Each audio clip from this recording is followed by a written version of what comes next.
नमस्ते।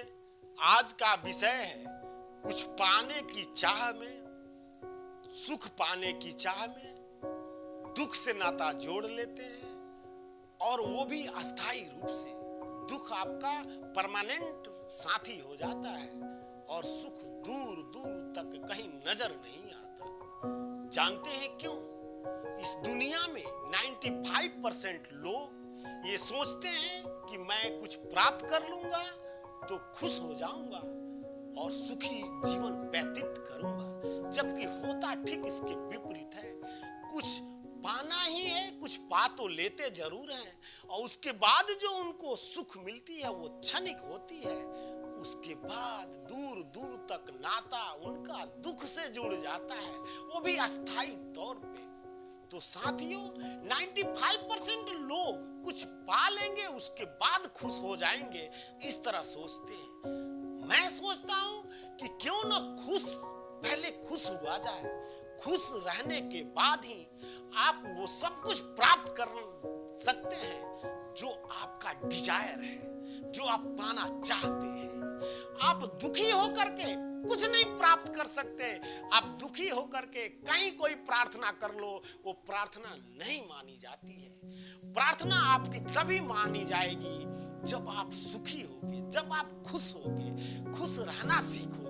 कुछ प्राप्त करने के बाद आप खुश हो जाओगे, ये बहुत ही नासमझी वाली बात है। आप बिल्कुल ना समझदार हैं। सही समझ डेवलप कीजिए। जब आप खुश रहेंगे तो आपके जो कार्य होंगे उसमें आपकी खुशियां दिखाई देंगी, उसमें आपका श्रद्धा दिखाई देगा, उसमें आपकी समर्पण दिखाई देगी। फिर जीतना आपका तय है, सफल होना आपका तय है। तो सफलता को प्राप्त करना के लिए सबसे सरल और आसान अचूक औषधि है खुश रहना। और खुश तो आपकी मानसिक स्थिति के ऊपर निर्भर करता है। आपकी मानसिक स्थिति, आपकी माइंड कितनी परिपक्व है, आप में परिपक्वता कितनी है, उसके आधार पर सुख दुख को डिफाइन किया जाता है। आप जितने समझदार हैं, जितने राइट अंडरस्टैंडिंग है, फिर आप सुख को भी समझ लेते हैं, दुख को भी समझ लेते हैं। आपकी बुद्धिमत्ता उसके बीच से पैसेंस को लिए होकर गुजर जाती है। तो कुछ पा लेने के बाद जो आप सुखी होंगे, खुश हो जाएंगे, ये बात आपके मन की भ्रांति है।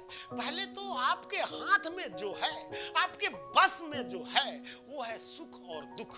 ये आपकी मन की स्थिति है। पहले उसे दुरुस्त कीजिए, पहले खुश हो जाइए, फिर कार्यों को आरंभ कीजिए। आप जो चाहते हैं वही मिलेगा। और जब आप खुश होकर के किसी कार्य को करेंगे, आपके द्वारा जो कृत होगा वो परम आनंद का होगा, वो खुशी से भर जाएगा, वो आपको अस्थायी रूप से सुख देगा, न कि दुख।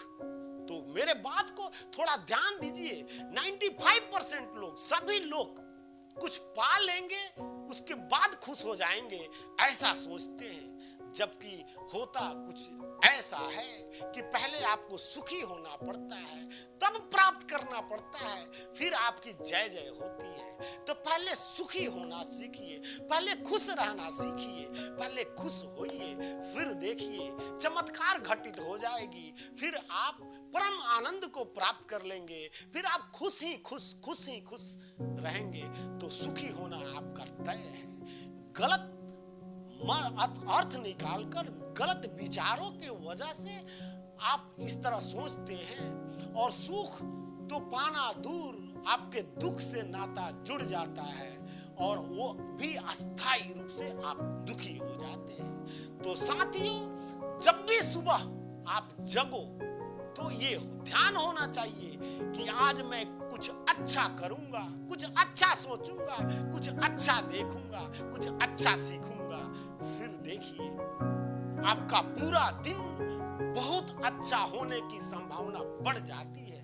और जब एक एक करके प्रत्येक दिन आपका अच्छा होने लगता है, फिर कयामत घटित हो जाती है, फिर चमत्कार घटित हो जाती है, फिर आपका सुख परमानेंट आपके अस्थाई साथी हो जाते हैं। तो दोस्तों, कुछ प्राप्त करने के बाद आप खुश हो जाएंगे, ये सोचना गलत है। पहले खुशी को प्राप्त कर कुछ प्राप्त किया जा सकता है, पहले सुख को प्राप्त कर हर चीज को प्राप्त किया जा सकता है। तो पहले सुखी मन से, खुश मन से उस कार्य को करेंगे, वो पूजा बन जाएगा। वो सिर्फ कार्य ही नहीं रहेगा, वो आपके द्वारा किया हुआ कृत्य पूजा अर्चना में तब्दील हो जाएगा।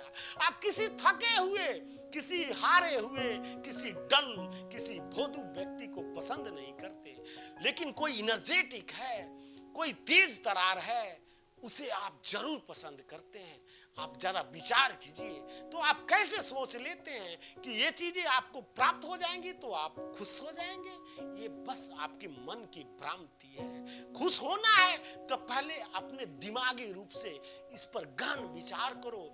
खुद से पूछो कि मुझे खुश रहना है, मैं कैसे रहूं। फिर आपके अंदर से वो एनर्जी आएगी जो आप जैसा चाहते हैं। वो सब प्रचुर मात्रा में आपके अंदर है। ऊर्जा का भंडार है आपके अंदर, खुशी का भंडार है आपके अंदर। बस उस शक्ति को जागृत करना है, उस कनेक्शन को ठीक करना है। ये तभी ठीक हो राइट अंडरस्टैंडिंग से, सही समझ से। तो थैंक यू वेरी मच दोस्तों, थैंक यू।